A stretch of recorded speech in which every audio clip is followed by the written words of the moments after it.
Noah Thomas has thrown his name in the transfer portal, and that really shakes up this wide receiver room.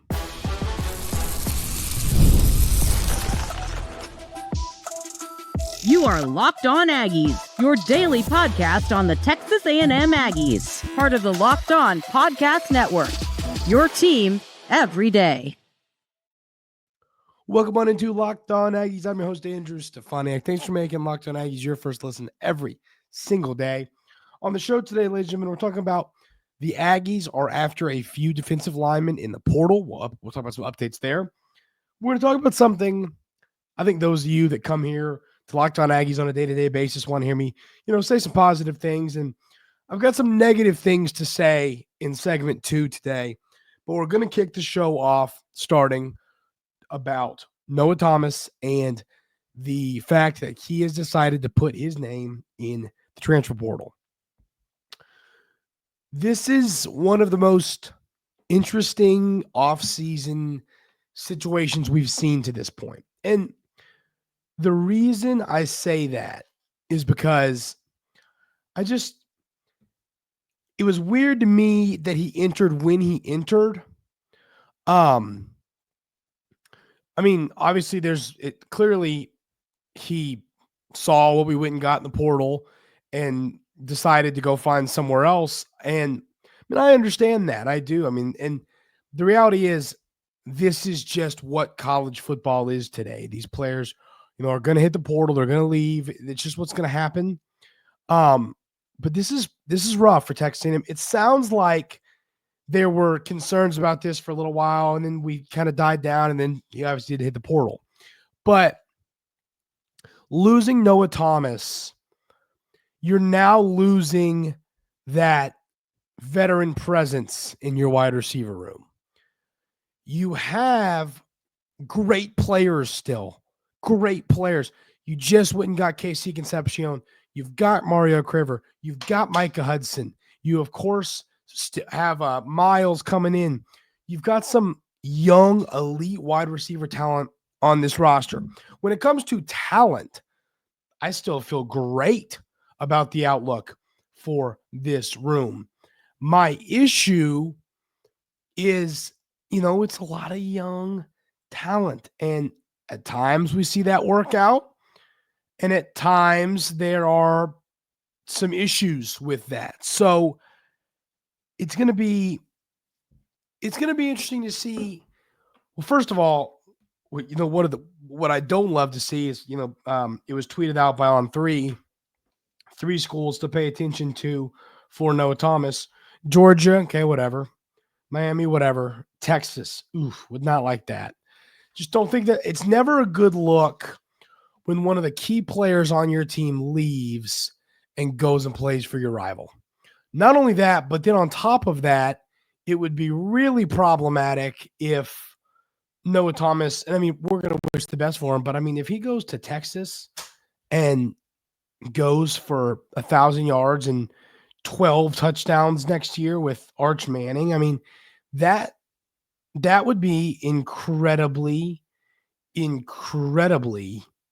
I don't have a positive word to use other than problematic. And I'm not trying to root against the kid. That's not what I'm saying. But it's just a bad look for your program if you bring in a player that's been in your program for years and years and years, and they decide, hey, I'm going to go play for your rival and be incredibly successful and turn themselves into an NFL player.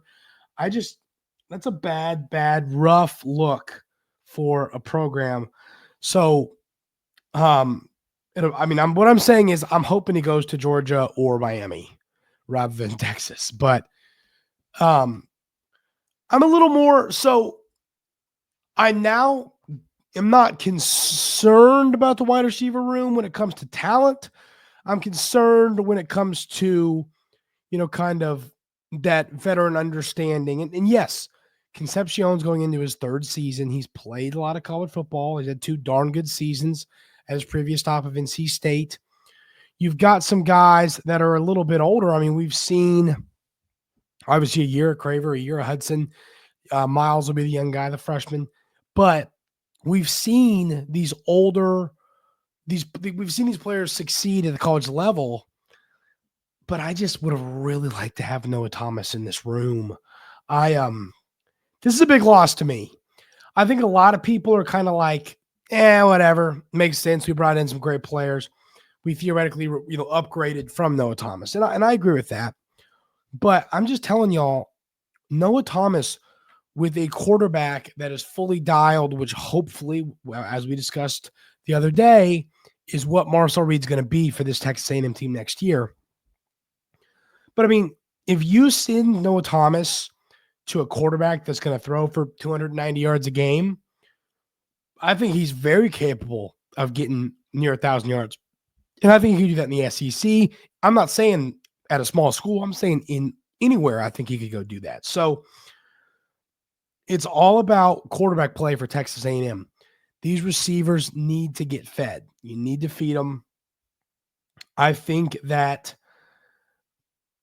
part of it. I mean, Noah Thomas, I do think he was being held back a bit by quarterback play during his time at Texas A&M. I mean, let's just be honest. There just weren't a lot of yards to go around. And then obviously he was second fiddle to Evan Stewart for a while. And then this year he was kind of the guy, and he had a good year. He had an okay year. But I mean, I still expected more out of him than just the, 500 and something yards, 574 yards. He had 8 touchdowns. Is great.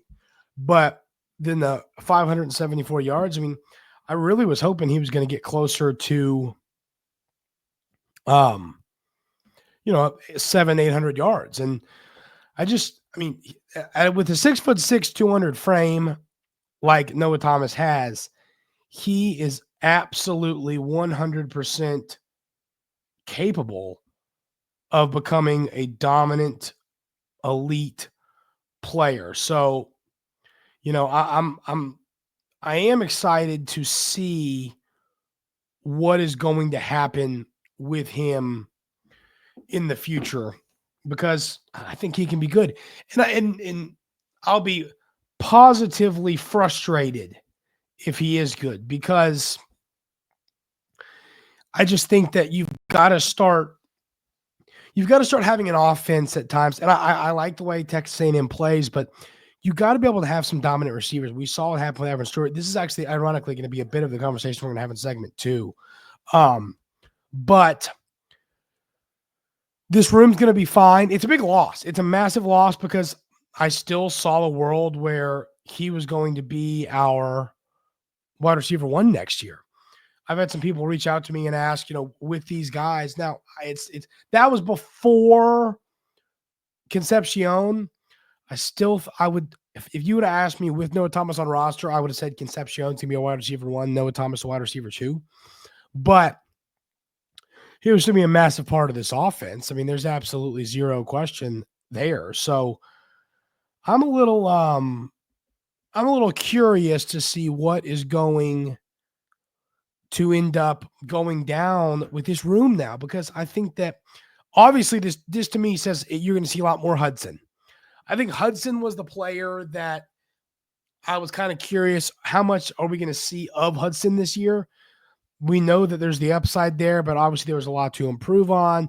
He's got to work on taking that jump. And I still figured he was going to catch, 30 or 20, 25, 30 balls. Question was he going to be an, every down, every snap player? I think this now makes him that. So if you are Micah Hudson, you are fired up about this, because it's just going to mean more playing time for you. But I mean, if I told you all right now, your wide receiver room for next season is Mario Craver, Micah Hudson, and Casey Concepcion, those are your guys, your starters, how do we feel about that? I feel pretty darn good about that. But as y'all know, I'm a big believer in depth. I'm a big believer in having plenty. Texas A&M, we see players go down every year with injury. And you lose one of those guys early in the year before the season. You're then, getting thinner and thinner and thinner at a very important position. So want to see those guys succeed, but wherever Noah Thomas is going to go, I have a feeling. Here's what I'll finish the segment with this statement. I think that Noah Thomas is going to put together the kind of season next year at his new landing spot that we kind of go, man, I wish we still had Noah Thomas and I wish we were feeding him the ball. That is my take on that. Best of luck to that young man. I think he's a really good player, but I think he's going to be darn good. It is going to be almost like frustrating. We're not rooting against the kid, but it's going to be frustrating saying, man, I wish he was doing this for us. So we're going to move on and talk a little bit. I want to talk some about why Texas A&M has got to do a better job of turning 5-star players into stars. And I want to share some thoughts. I want to hear what y'all have to say. We're going to talk about that coming up right here on Locked On Aggies. But first, I want to talk about our friends over at FanDuel. The NFL playoffs are almost here, but it's not too late to get in on the regular season action with FanDuel, America's #1 sportsbook. Because right now, new customers can finish the season strong with $250 in bonus bets if your first $5 bet wins. One of my favorite things to bet on is the anytime touchdown scorers. I just think that that's really an enjoyable way to bet on a ball game. I think it makes it more fun. That's one of my favorite ways to bet on NFL. You can do it with college, with the playoff right now. A lot of fun stuff to do with that. Just visit FanDuel.com to join today. That's FanDuel.com for your chance at $250 in bonus bets. Make everyone more with FanDuel, an official sportsbook partner of the NFL, and of course, the Locked On Podcast Network.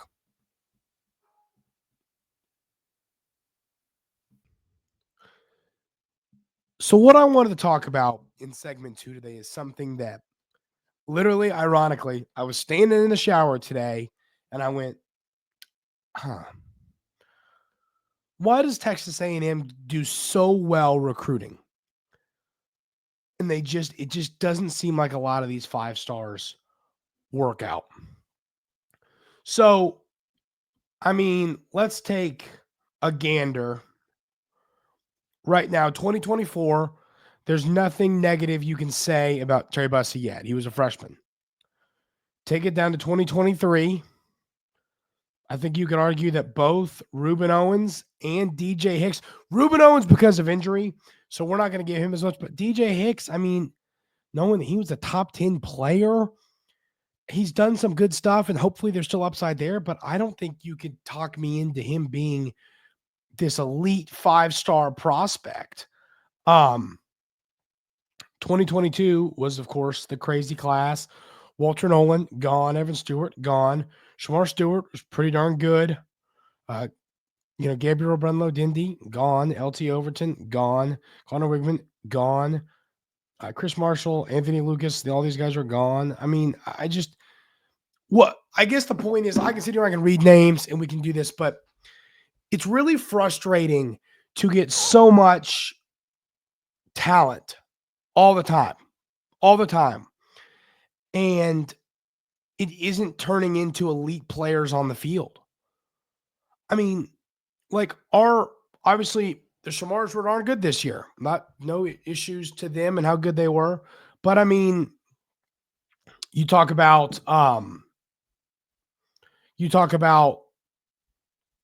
some other, like Nick Scorton, we didn't recruit him out of high school. And in all honesty, if you want to talk, we didn't land him out of high school, but if you want to talk in all honesty, wish we would have a kid from right in your back door that goes to Purdue and is great. And obviously he comes here, but here's the deal. I think if he does that at Purdue again this year, I think he's still a top 20 pick. So, I mean, I don't know necessarily what Texas A&M did for him. You know what I mean? I think it was good that he came home and played. All I'm saying is I think he could have stayed at Purdue and still been that high pick. He's that good. So it's becoming frustrating that A&M continues to land all this talent and it isn't really turning into like a ton of elite players. Now, I am not griping at this current coaching staff. You can't do that yet. This was my number one issue with the previous regime. I do not think Jimbo Fisher, late in his career, did a good job. He was a heck of a recruiter. I mean, a heck of a recruiter. There's no need to argue that. But I don't think late in his career he was doing an incredible job of developing this talent. I don't think he was. So we have got to start seeing And this isn't just, I mean, obviously I'm talking about developing players to turn into NFL players, but I mean, just stuff that helps the Texas A&M football brand. I mean, we all know what Johnny Manziel did for the brand of Texas A&M football. We need more players like that. We know what Mike Evans did. We know what some of the elite Texas A&M players that are now some of the best players in the NFL. I mean, like, it is funny how you look at some of the best players in the NFL and they went to Texas A&M. I mean, obviously Myles Garrett, what Thomas, that's so funny. I'm thinking about talking about Mike Evans and I said Noah Thomas. What Mike Evans is doing right now, what Devon Achane is doing right now. I mean, we have put some incredible players. I mean, Von Miller. I mean, there are some great players in the NFL, and I just feel like we haven't. Achane was obviously recent, but Texas A&M has got to start doing a better job with all his talent. That's what I'm saying. And if y'all disagree with me, I really want to hear thoughts in the comments. Because I have a feeling this will be a bit controversial. I think some people are gonna disagree. And yeah, we've put some offensive linemen in the NFL. We've put some players in the NFL, but I'm saying at the rate we're getting elite players, I don't think that's reciprocating into incredible talent on the field for Texas A&M.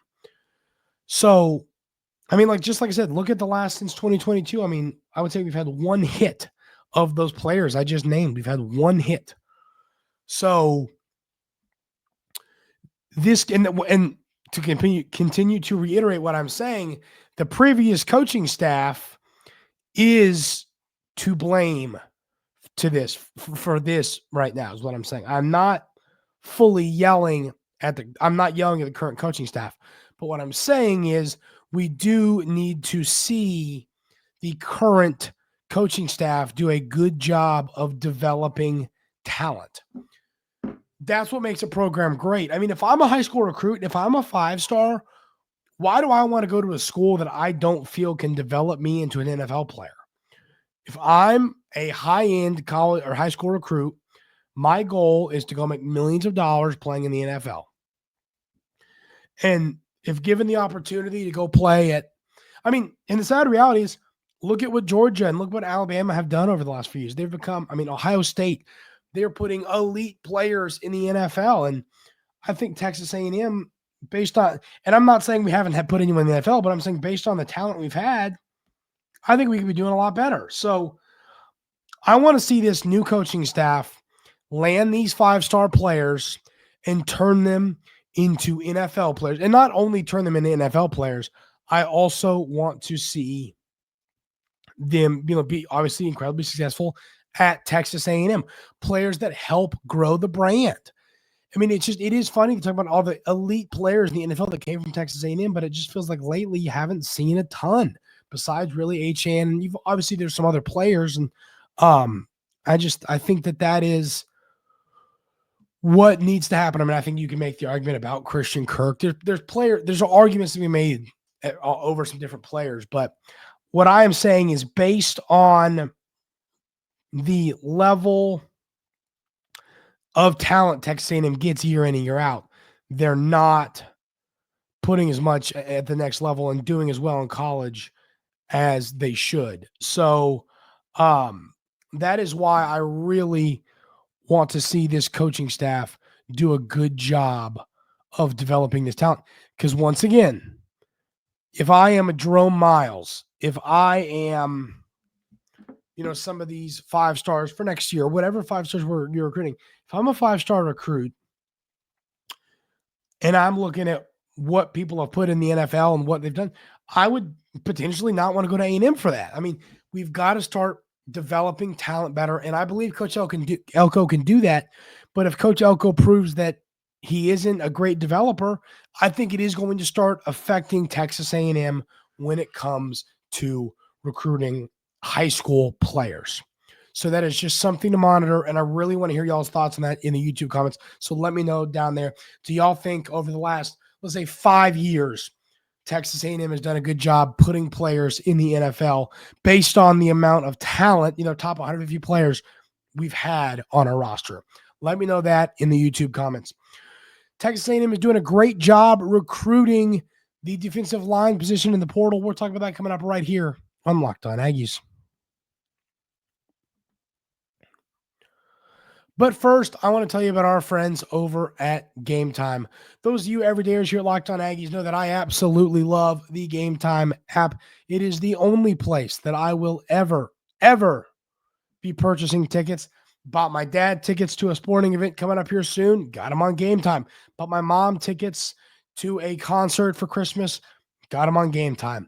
It is my favorite place to buy tickets for anything, whether it's for a sporting event, a concert, go see a comedian, you go see theater, wherever you're buying a ticket for, GameTime is going to have it, and they're going to have a great deal. You got to go check them out. Promise you won't regret it. Take the guesswork out of buying tickets with GameTime. Download the GameTime app, create an account, and use code LOCKEDONCollege for $20 off your first purchase. Terms apply. Again, create an account and redeem code LOCKEDONCOLLEGE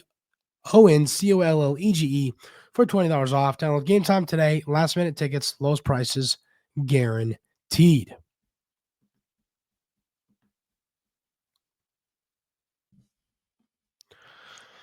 So it sounds like Texas A&M is doing a pretty good job in the transfer portal when it comes to bringing in some defensive linemen. And that is good news right now. So there's no question that one of the most important positions right now for Texas A&M is interior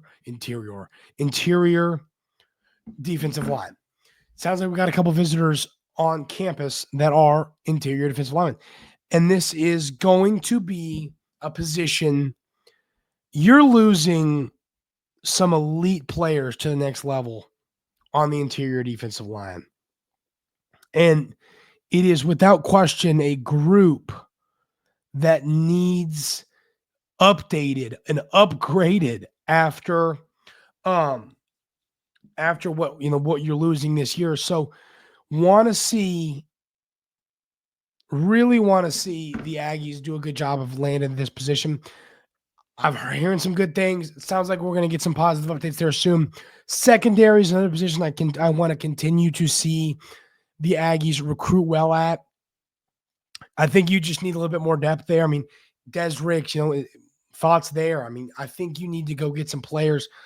I would rather go get more than you need potentially than hope a player is going to take a step to the next level and then they don't, and then you're just in a really, really rough spot. So want to see Texas A&M continue to recruit those two positions hard. And I mean, do y'all think we need another wide receiver now that Noah Thomas is gone? I mean, you could talk me into it. We might, in all honesty. I mean, maybe just, I think the perfect guy would be the veteran 1 year rental, like a Jabri Barber, Cyrus Allen type of player. If we got someone like that, I think it'd make me feel a little bit better about next year. But let me know in the YouTube comments on that. But yeah, Texas A&M needs interior defensive linemen and secondary players desperately bad. So I am anxious to see what they're going to go do in those two rooms. That is going to do it for today's episode of Locked On Aggies. Thank y'all so much for being here. Haven't seen y'all since last year. Dad joke. But seriously, thanks for stopping in. Happy New Year, everybody. Hope everyone had a great and safe New Year's. There's a lot going on in the world right now, in our country right now, with what was going on in New Orleans. So thoughts and prayers with everybody with that and with what's going on there. So prayers for safety and a really happy, healthy New Year for everybody. Have a great rest of your day today, and we'll see you tomorrow right here on Locked On Aggies.